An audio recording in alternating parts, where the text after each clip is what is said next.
What's up, guys? My name is Jennifer Janeo, and you are listening to the one and only Generally Speaking podcast located right here in Jacksonville, Florida. If you love Generally Speaking and want to share all of what's amazing about Jacksonville, follow me on Instagram at JuicyJen with 8 N's for more updates on the podcast. Generally Speaking is available on all major platforms, including Spotify, Apple Podcasts, and YouTube. If you haven't had a chance to check out blah, blah, blah. If you hadn't had a chance to look at last week's podcast, go check it out. Ari and I talk about his switch from being a full-time artist to a real estate agent and incorporating art and real estate all together. It's a really cool conversation and really informative about Jacksonville if you haven't checked it out. So without further ado, my first guest attended the Northwest Florida Academy, where she trained in ballet, point, jazz, modern, hip-hop, and contemporary. She is a quadruple threat. She was a Fred Astaire National Show Dance Champion and a USDC Theater Arts finalist. Please welcome Olivia Card. Woo! Thank you. There you go. My second guest appeared on The Tonight Show with Jimmy Fallon, which is awesome. I feel like honored to be in your presence right now. And became a 10 dance finalist. Yes. 10 dance finalist with his wife Elise, which is also fucking cool. Shout out to Elise. Together, Olivia and Tony have competed across the country, achieving multiple wins and finals, and are currently ranked 4th in the world. They currently hold numerous teaching certifications, passed with honors, and each have over 16 years of dance experience. So welcome, guys. There we go. So what's up, guys? How are you feeling today? We're feeling great. Pretty Just so good. happy to be here. Yeah. Oh, I really appreciate you reaching out and coming on the show. Yeah, this is awesome. I know, so I'm really grateful that you guys are here. So let's get right into it. I want to ask you guys, please let everyone know a little bit about your story. Take as long as you'd like. Tell us how you got to this. We can start with Olivia. How did you get to this point where you are today? Tell us a little bit about Olivia. Started when I was 6, so we go back. You go back? Yeah. Where were you born? Where'd you grow up? Fort Walton Beach, Florida. So it's in the Panhandle, 5 hours away from here. Okay. So my mom did gymnastics, and she put me in gymnastics naturally. Badass. Yeah, but the coach was like, "No, this is not for you." Oh, okay. She recommended. Fail to success story. I love it. Okay. Yeah, she recommended my mom take me to this ballet school. They had auditions. You had to get in. She was like, "I think Olivia's better off there." Okay. Yeah, so I did the audition. I made it, and it was a school you had to get invited back every year, and I kind of just kept making it. Oh, there was that's no beautiful. plan. It just happened. Just happened. That's And amazing. then, eventually made a choice between ballet career and doing something else, because ballerinas are very short-lived. 20 you're getting old, 25 you're ready to retire. Really? It's a short career. I feel like that's similar to modeling and really big high fashion modeling, right? Yeah, you have to look a certain way, and a lot of injuries happen. So by the time you're 25, you're you're fucked up, girl. I see your feet. Yeah, exactly. I can only imagine. I cry tears for dancers, and I see their bodies reaping the repercussions. So continue. Sorry. Yeah, that's okay. So I made the switch to ballroom because that was a longevity thing. You can do ballroom till you die. You're there's no. It's timeless. Yeah, it's timeless. You can do it forever. So I made that switch and fell in love just instantly. Yeah, that's amazing. Dove in head first, and I've been doing this for, I don't know, ever since 9 years. That's amazing. Going on 10. No, I love that you kind of found something else within that. You know what I'm saying? Yeah. And you didn't stop. I love didn't stop. I never wanted to stop. Shifted the energy. I knew dancing was my thing. That was what I wanted to do with my life. I just didn't know how or when. Yeah. You kind of shifted the energy when you were given the crossroad. Exactly. So that's admirable, because even faced with not a problem, but a choice. Some people kind of give up altogether. Yeah. So I admire that you keep going for that, and you found something really, really People tell us all the time, they're like, yeah, I took a dance class when I was a baby, and then I've never danced again. It happens so often. People just lose it. Yeah. So that's good that you kept on going. Yeah. So Tony, tell us a little bit how you gotten here. Okay. My friend here. I love you. I'm so excited. So I'm from just outside of DC in Maryland, born and raised. Plan A was to be a fighter pilot in the Air Force. So I went to college and You can see it. was an ROTC for quite some time. Senior year, I'm like ready to go, waiting for my orders. And they're like, you have a heart murmur. And I'm like, oh, man. Which like normally wouldn't be enough to disqualify you. But my graduating class was so huge. It was after 9/11. So they're like, we can give you a maybe. If you want to wait around for 2 years, we'll give you a maybe that you might get in. I'm like, I'm not going to wait 2 years for a maybe. I would wait 2 years for a definite. For a definite, but I'm not going to wait 2 years for a maybe. Yeah. So I went to graduate school. And when we went to graduate school, we ended up living right across the street from a ballroom dance studio. Okay. And started taking ballroom dance lessons. Oh, I love that. Made the choice to like, do I continue with graduate school, which I like, or do I, do ballroom dancing, which I love. And that's what I did. I think that's super cool. And it's just something that came across and that you did by accident. By accident. Yeah. And so much later in life. So later as dancing. in, right. Like dancing. Dancing. We compete against, they've started at like age. Yeah. I see those fucking shows. These little So to start at Rugrats running around is 20, crazy. To start at 21, 22 is generally late. So I kind of take that with me as I practice I try to train twice as hard as anyone else. Right. Knowing that. Right. You have to catch up. You have to work twice as hard. Correct. Absolutely. Yeah. But you did. And you have exactly like shown what that hard work can come from, or can bring into fruition. Sure. So that's really awesome to hear such a different story and different backgrounds, but yet you guys are still badasses. Yeah.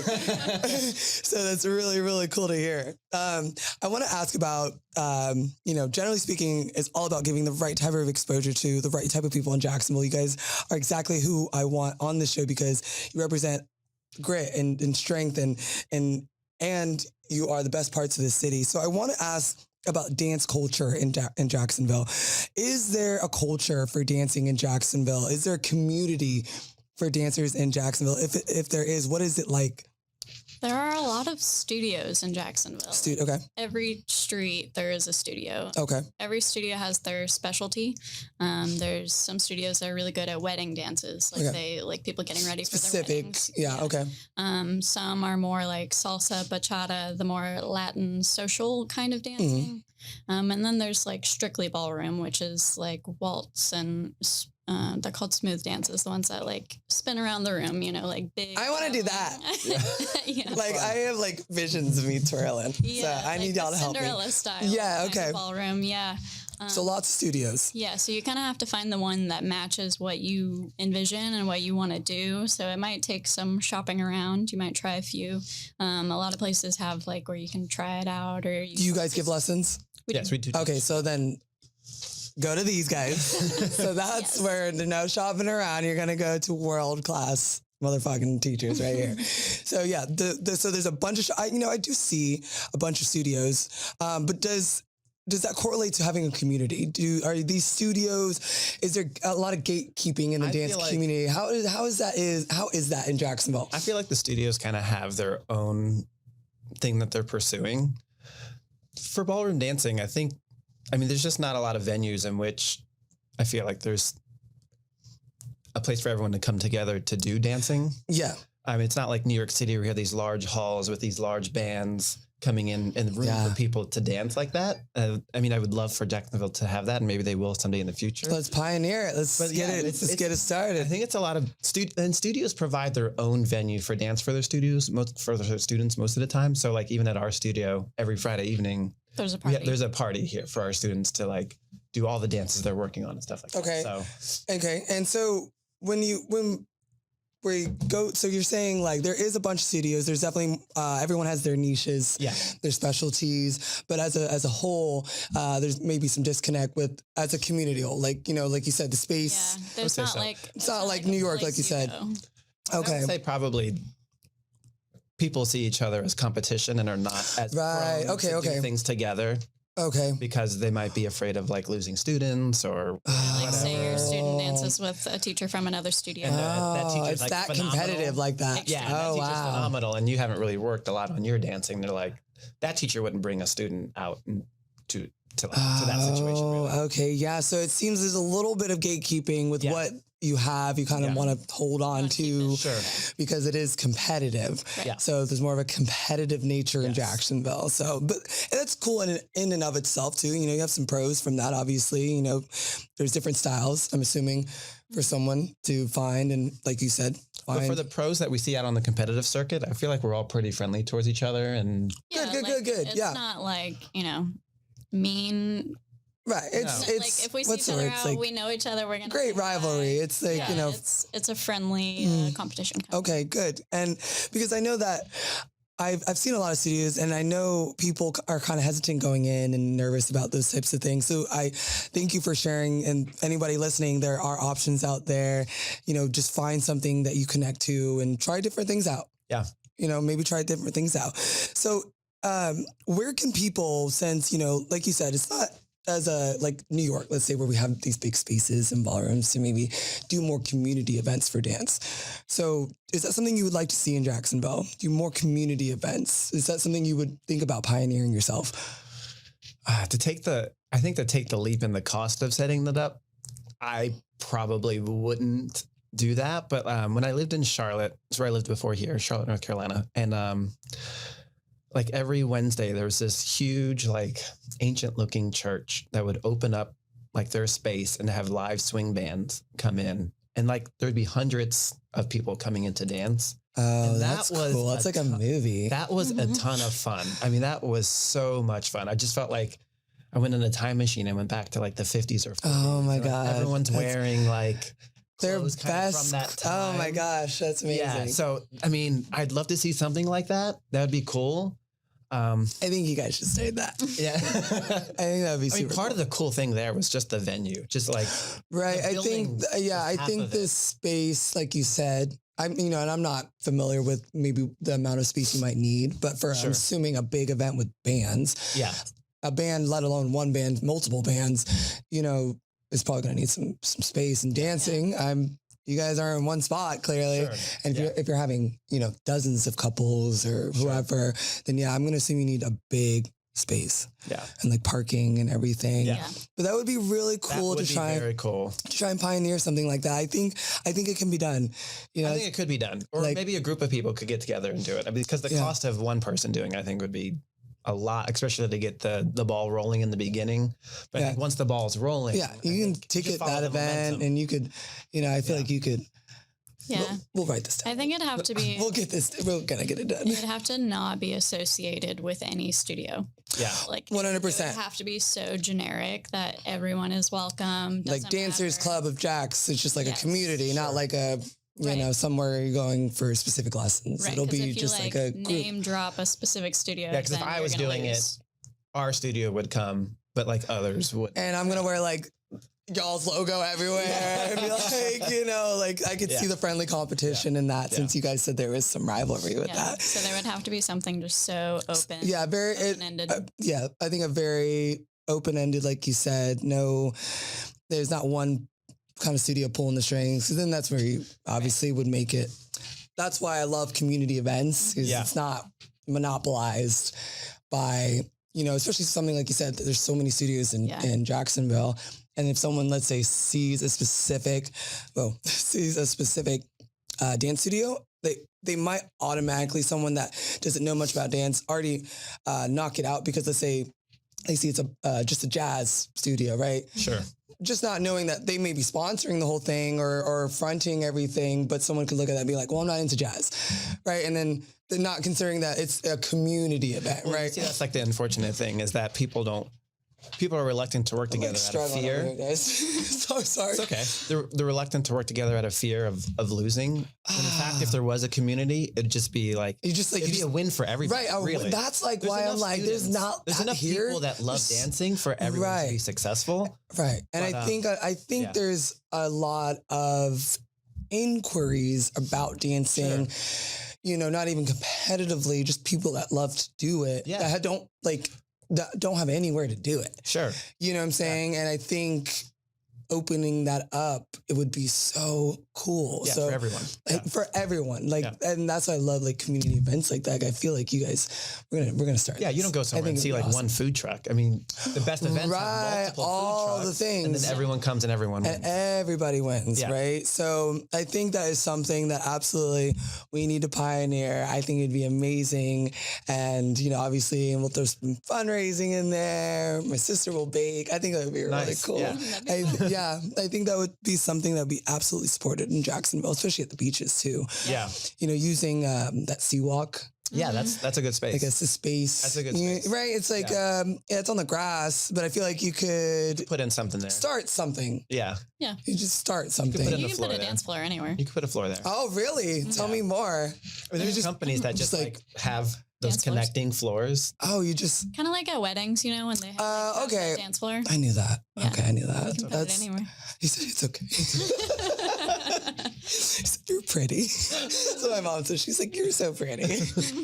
But that's like, I'm like really excited actually. Like I really want something like this to happen because I personally, I love to dance. I don't know professional dancing, but I wish there were more community or like ticketed events that anyone could go to as a big group, wherever, bring whoever, more things like that with dance. And I know I'm not the only one that feels that way, right? Instead of maybe donating so much time and maybe money to a specific studio and then becoming frustrated with either not finding the right studio, maybe, it's very intimidating. Sure. That first time walking into a studio, you're like, oh my gosh. Right. Like here? not everyone's like, I feel like you and I, like I'll walk in there, I'm ready.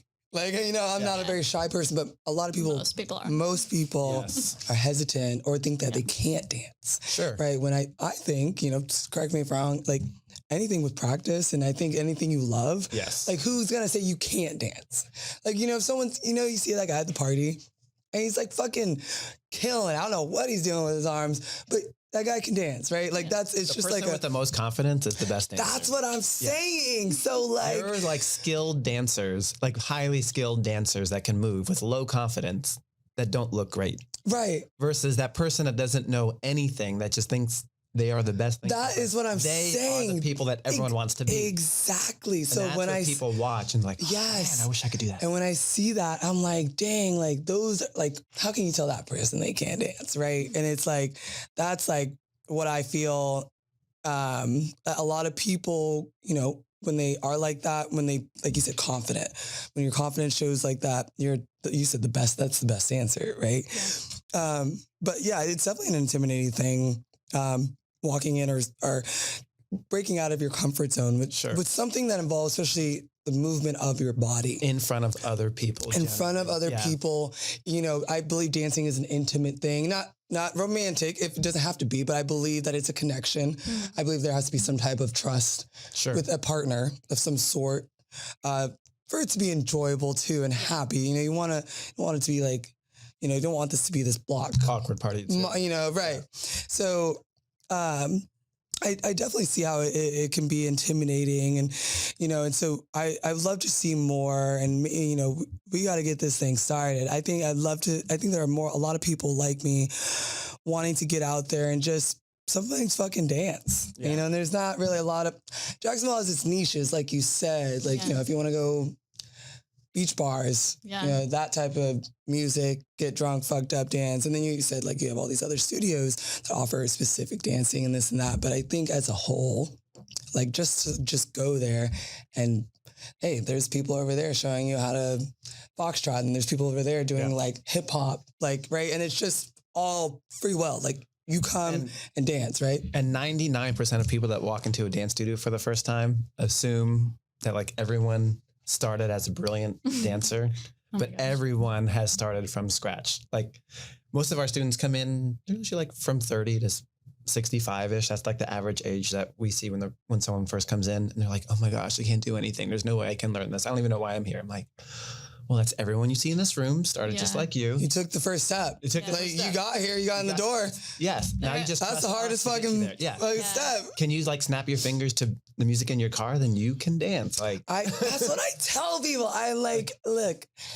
And like, if you can just the beat and the energy you feel, like that all can be outwardly projected and put into a movement, you know? Information. That's all. Dancing is like walking.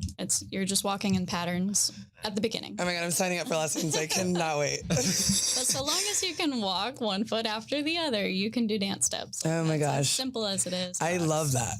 I want to ask Olivia, how has dancing changed the way you see the world today? How has dancing, it's a very loaded question. That's deep. We're getting deep, okay? Dancing, you know, as a female, and it's so, as a male and female, there's so many beautiful sides of both parts, right? And as a woman, I want to see, how has that changed the way that you see life, the way that you are treated in life, the way that, you know, your life has revolved around dancing, for the good or bad? You know, how has that changed your world? Definitely pros and cons. Right, absolutely. Pros being the confidence I've gotten through dancing and like you're automatically a 12 out of 10. Like, you know. Like I was super shy as a kid. Like hated anyone looking at me, but then next thing I was don't look at me. Yeah.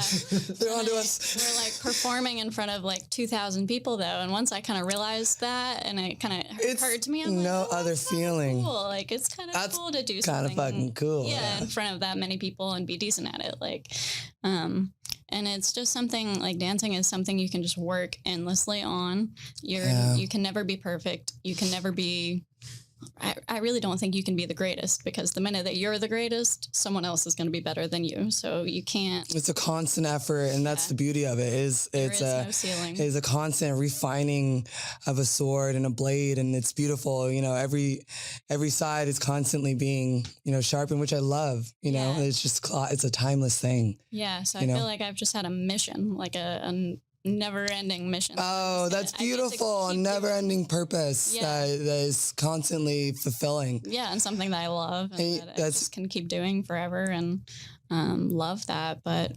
cons, you know, dancing I think comes with a negative context sometimes. Oh yeah, girl. Like when I was graduating high school, like everyone was like, so you're going to college, right? And I was like, I'm gonna be a dancer, and like that was such a negative. Oh my God, they're like, so what's your real job? Yeah, I bet you got that. Your like real job? They're like, no, but like, come on.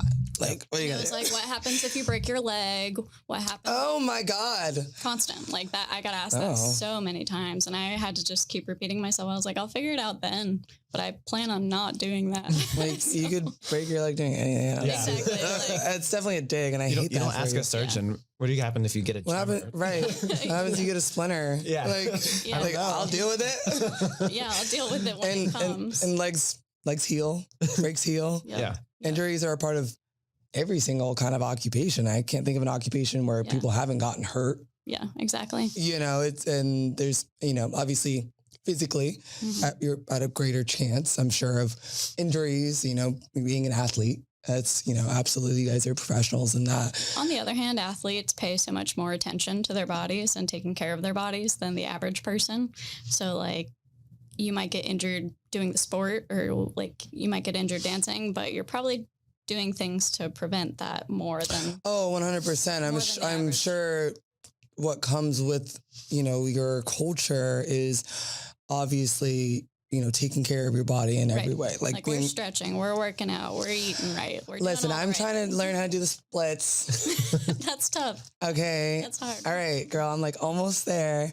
I can't get down. I need to we need to talk about like methods, because that's like my like 30-day goal. I've been doing like these monthly goals. That's awesome.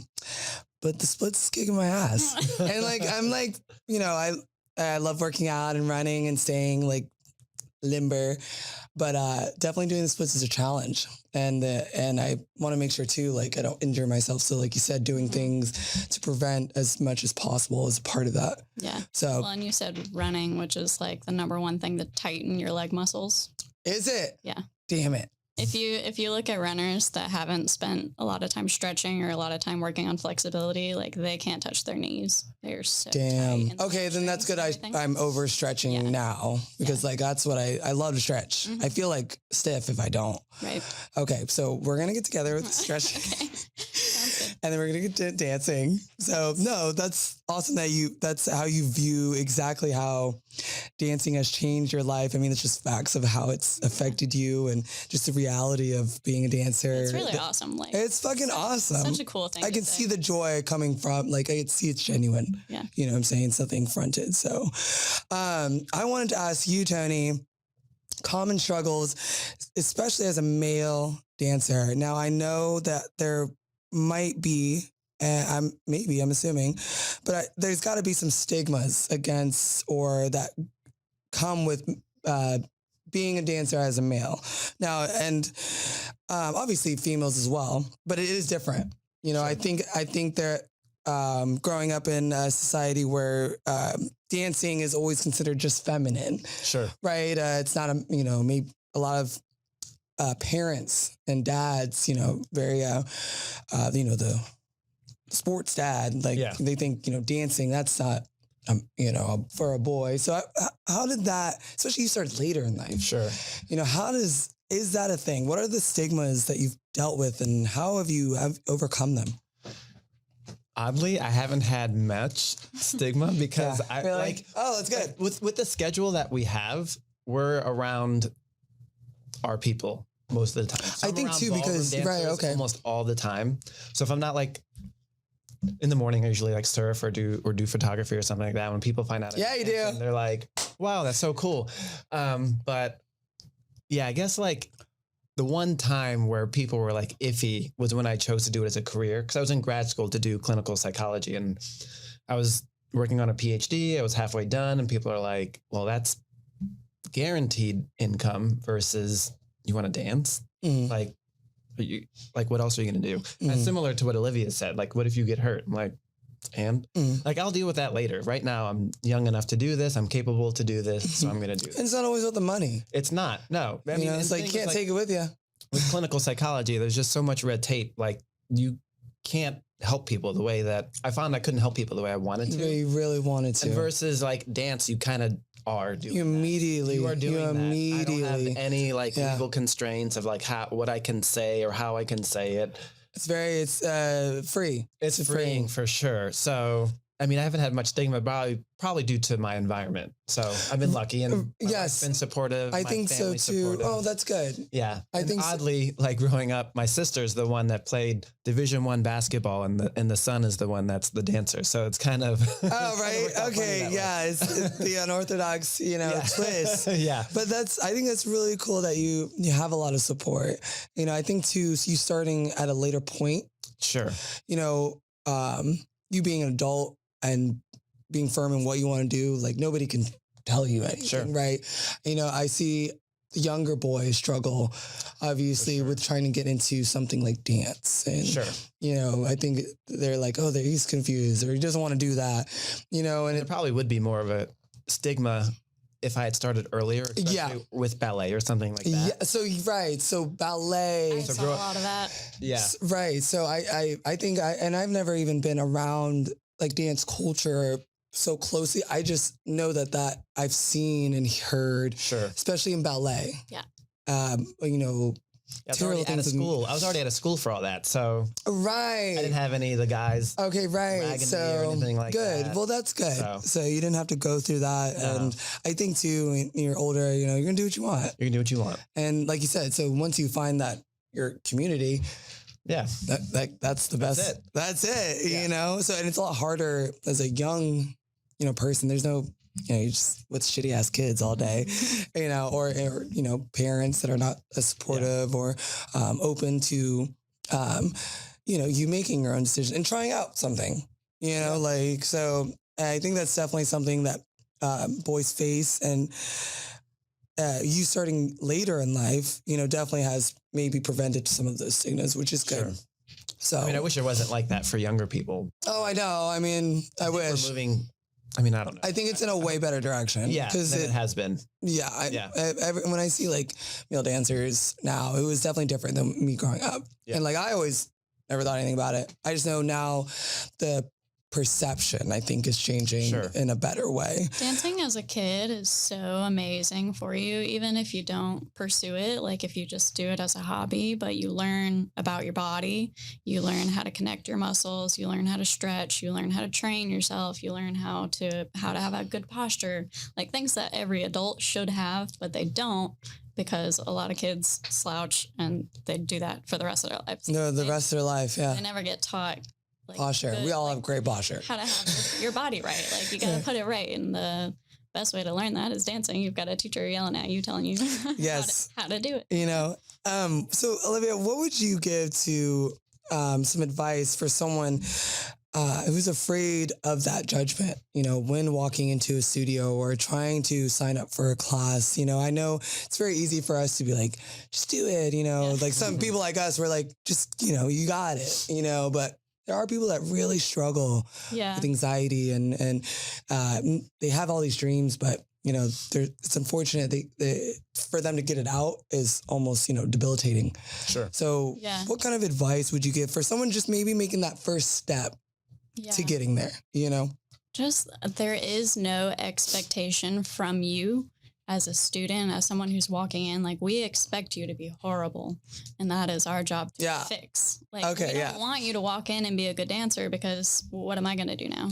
I mean, you know, I want someone who has never danced before. I get to teach you everything from the ground up. You are like it's a cool clay feeling to mold. You know, I get to work on you. I can't wait. I'm signing up.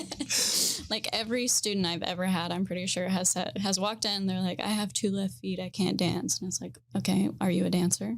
Or have you done this your whole life? No. Okay. You don't need to be able to do it.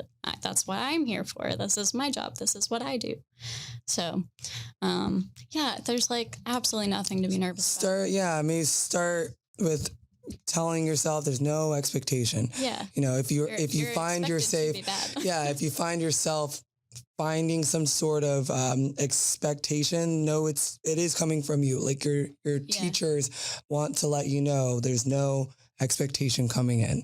You know, if you feel that, know that, you know, it's not from you guys. You guys are there to support from the ground up. It's easier to teach someone and like be successful with a student that's just open-minded. They're like, I'm here, do what you will. That's the best student. Right. Create something really good with that. But if you have someone comes in and they're saying like, oh, I can't dance, then already the mindset is a lot tougher to overcome. You can only get so far with someone who is mentally blocking you from teaching. Because a lot of it is mental. Just getting through the door is a mental thing, you know, mostly. So I think you know, Olivia's saying once you get that mental block out, you know, there's a world of opportunities that you allow yourself to, you know, become a part of. And it's such a cool world. Yeah. And I would say almost for anything that you want to do that seems like there's a lot of obstacles on your way, if you could just make a list of what it takes to just get in the door.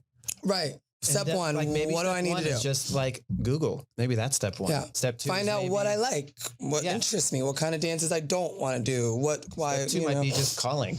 Not even with the intent to come in, just calling. Then maybe asking scheduling. Around. And then like maybe after 7 steps, maybe you walk through the door. Like for us that have been dancing for a while, step 1 is walking through the door. That's easy for us. Yeah. But to put myself in someone else's shoes with high anxiety, I get it. I mean, even I don't want to speak for Olivia, but sometimes when I step into a well-established studio, even now for like lessons, when we're taking lessons, I'm like looking around, like, oh my gosh. Like who's here? Like we're good. That looks like an expensive piece of rug right there. This is a great place. Like, you know, definitely still some anxiety there, you know, but there may be different steps for everyone to get to that 8th step, right? Yeah.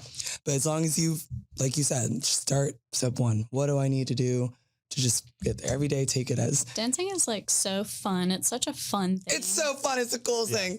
I almost want to say that you shouldn't take it seriously at the beginning. Obviously, if you're going professional and you made it your career, then take it seriously. But if you're doing it for fun, like do it for fun. That's what you're there for. You're there to have fun. You don't have to be good. You don't have to look good. There's no have-tos about it. You just go have fun. Right. And I think, like you said too, I think I've seen a lot of dance studios that just are so welcoming with all types of levels and types of dances and, all these cool videos I see online of a few studios in Jax, I see people that I would never think would step into a studio, and that's, me profiling it, but that's the beauty of it. Yeah. That's what is the point, right? Well, and it's so portable and you have it forever. So like if you spent whatever time you spend in it now, you have it for the rest of your life. Yeah. Yeah. That's really cool. Yeah, it's a skill you just get to keep. Yeah, I think that's definitely a good thing to remember. This is something nobody can take it from you, and it's something you can teach others. Yeah. I mean, and the younger you start, the longer you get to do it. Oh, the longer you get to enjoy it, So many people wait till they're like in their 80s and they're like, I've wanted to dance my whole life and I never did it. I never made the time. I never, never came to the studio. And then they're like 80 years old trying to do it. Yeah. And you can do it, but the time that you're going to be doing it and the ability that you have to learn. It's definitely limited, Yeah, absolutely. So you want to start when you've got the most, you can do the most, you can have the most fun. Yeah. That's the number one thing I hear from my students. I wish I started this sooner. Always. That's every person. Oh, it breaks my heart. 10 out of 10. Yeah. Every student is basically. Yeah. Oh my gosh. So no, when I walk in there, I'm going to be like, damn, I wish I fucking did this yesterday.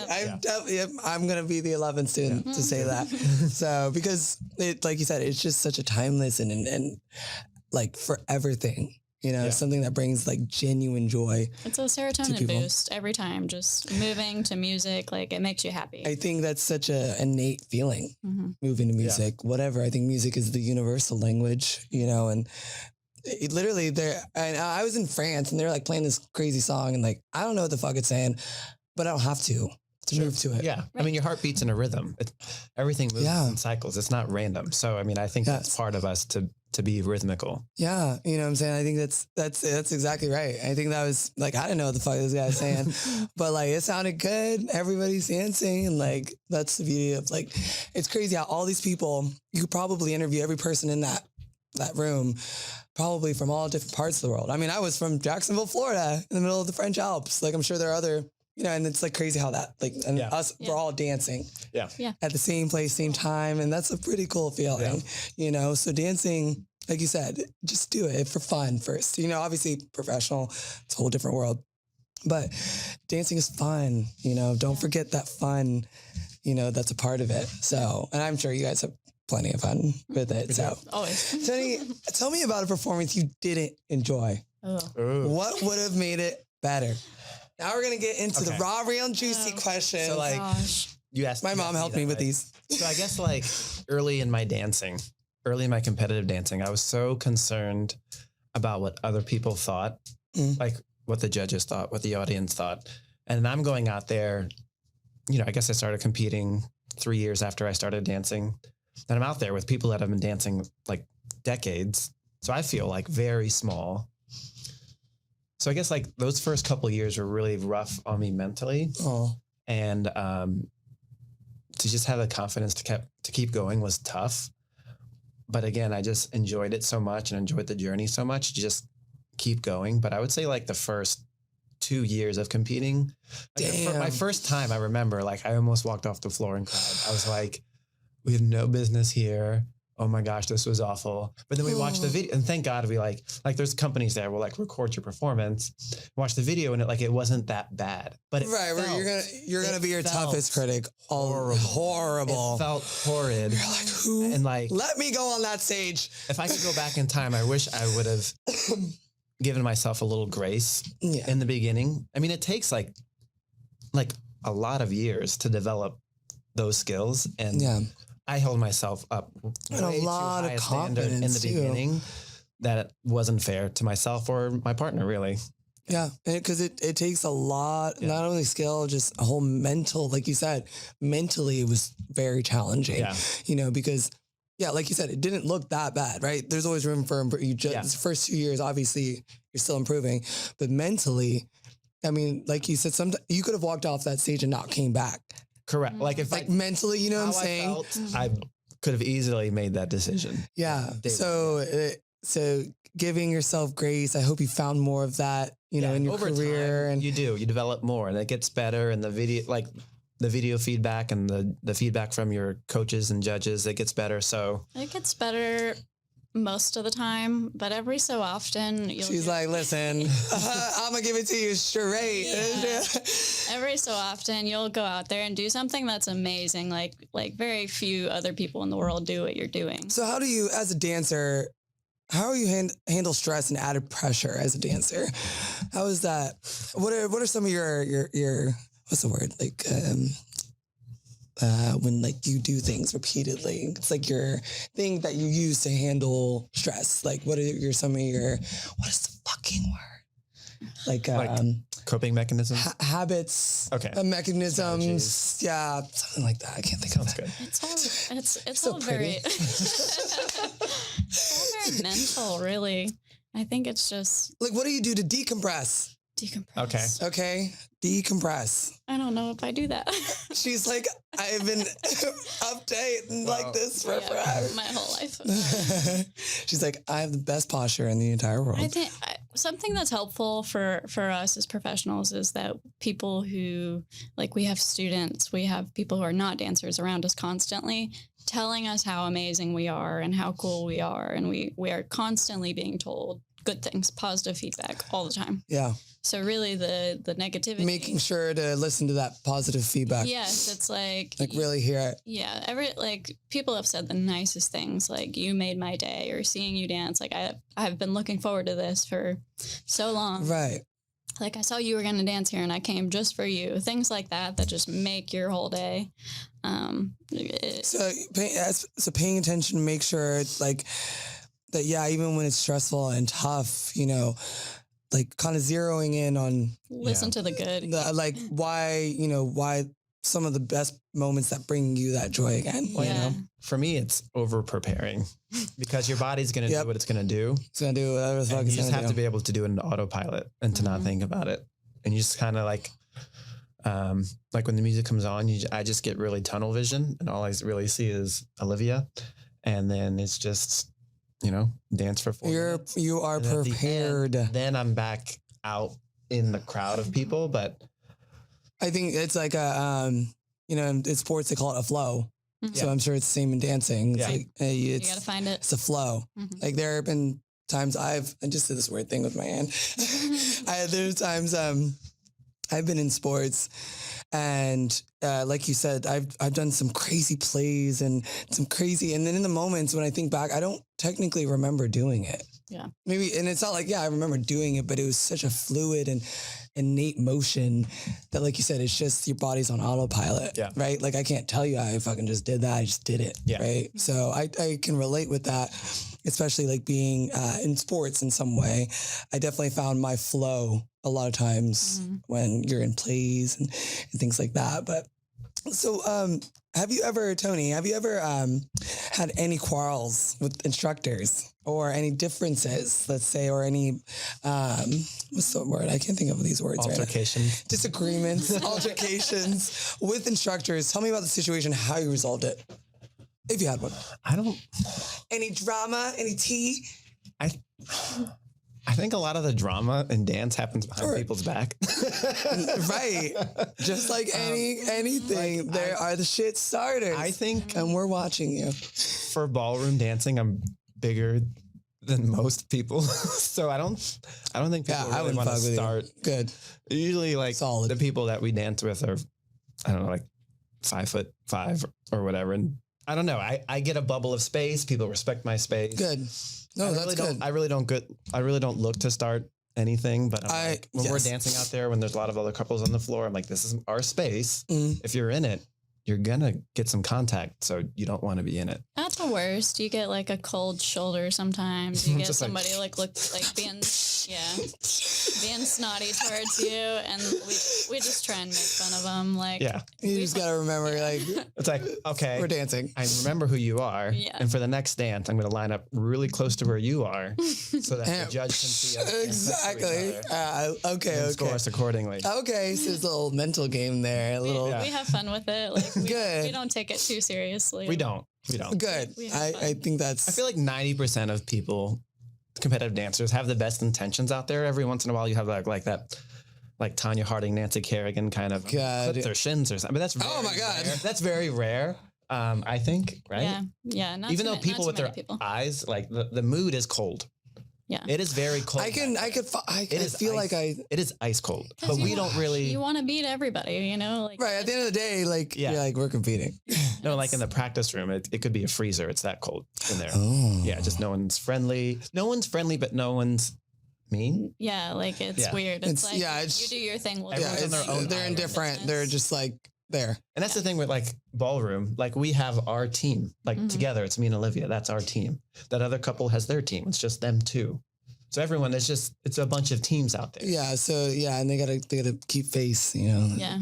The stare downs. Yeah, we just kind of laugh at You it guys are just like personally. We're kinda and then like, you're killing it, which in is a the good coolest mood, thing ever. really. Based But- on everybody else, I think we have the most fun. Like we don't argue. We're not out there like you messed it up. You did that. Like we're not at each other ever. Yeah. It's always like, which oh, is rare.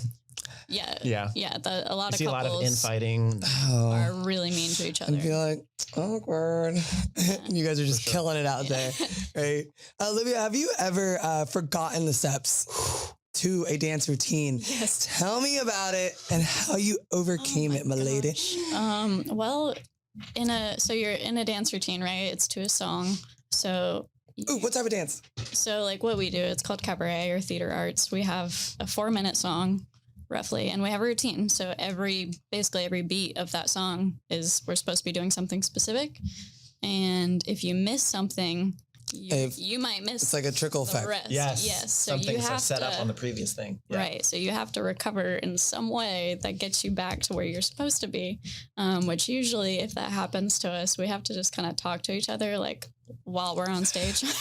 And it's Improvise like a Yeah. motherfucker. yeah, on the fly, just And that's a whole other skill in and of itself. That's like, I've been on a runway and what they tell you is if you slip and fall, don't sit there and cry. Get the fuck back up. yeah, Like, try and own pretend it. it didn't happen. Own it. You know what I'm And saying? truth be told, like that happens 80% of the time. Oh my God. Really? Yes, it happens Yeah. more often than not, but no one notices. No one, because you're, you develop some kind of Yes. rapport together. You just got to think really quick on your feet. Okay, I know the next thing is this. Let me just get to something. how that can I works. flow into it, Correct. even though that wasn't maybe the exact step? Right. I feel like that's what I would maybe like be concerned about. Like, I feel like I can learn a dance routine.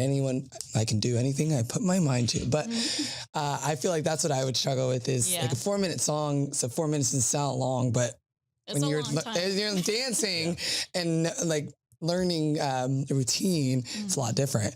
Yeah. I feel like I just start Well, improvising. And even in that moment, it feels like forever. Yeah. If you Even make if a it's 1 mistake, second, it feels like 10 seconds have gone by when you're Really? trying to figure out what to do. it always And feels it feels worse than it is. bad. And you're like, bitch, But then you watch the tape and you're like, oh my gosh, that was not even noticeable. Yeah. We had one recently we thought was so bad. We're like, man, everybody in that room knew we fucked up. That was bad. We watched the video, like we Like missed that kind of looks almost. Yeah. You're like, honestly, that was better. That's what we normally we do. missed where the mistake was and had to go like looking for it. It just feels like the world yeah. stops in that moment, but really, and no one knows your routine but you. You're the only one who can know that it's a mistake. Maybe a coach, maybe a teacher, someone who's helped us would know, but otherwise like our audience has no idea what we were going to do. So yeah, and Doesn't becoming now a master at the improv Yes. of dancing, if you will, is a whole other skill. That's really cool. Now that even when you fuck up, there are ways to navigate it in dancing. So because like I feel like I've been in places and different places, and sometimes you have to. It's just like on the second you have to come up with something. figure it out. Like with podcasting, there's some things I'm like, I did not mean to say that. And so anyways, Yeah. or I skipped over something or I added something, but when I listen back at it, nobody can notice. Because now I've gotten to like, okay, what do I go into if I stutter or if I say the wrong thing? And now I've learned with podcasting, I just like go into it sometimes. Like sometimes I'm like, I fucked up. Redo, so, but other times it's just so smooth. Like you said, you find out kind of a routine to do it.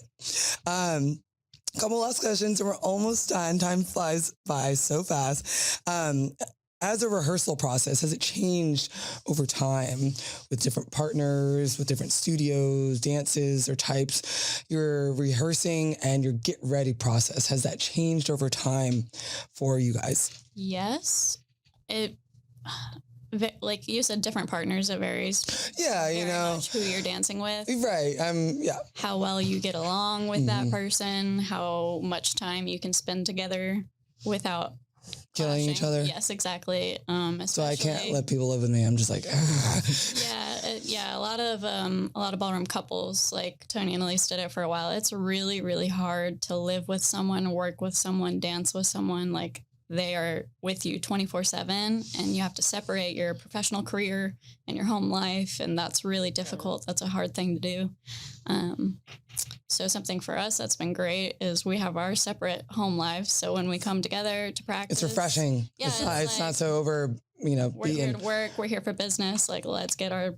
You still find, and you still anticipate. I love when you still can, you know, you like that anticipation versus like, well, it's just all this girl, you know. So it's like, you know, I think that brings it's like the absence makes the heart grow fonder, and all types of like concepts with that. So what about you, Tony?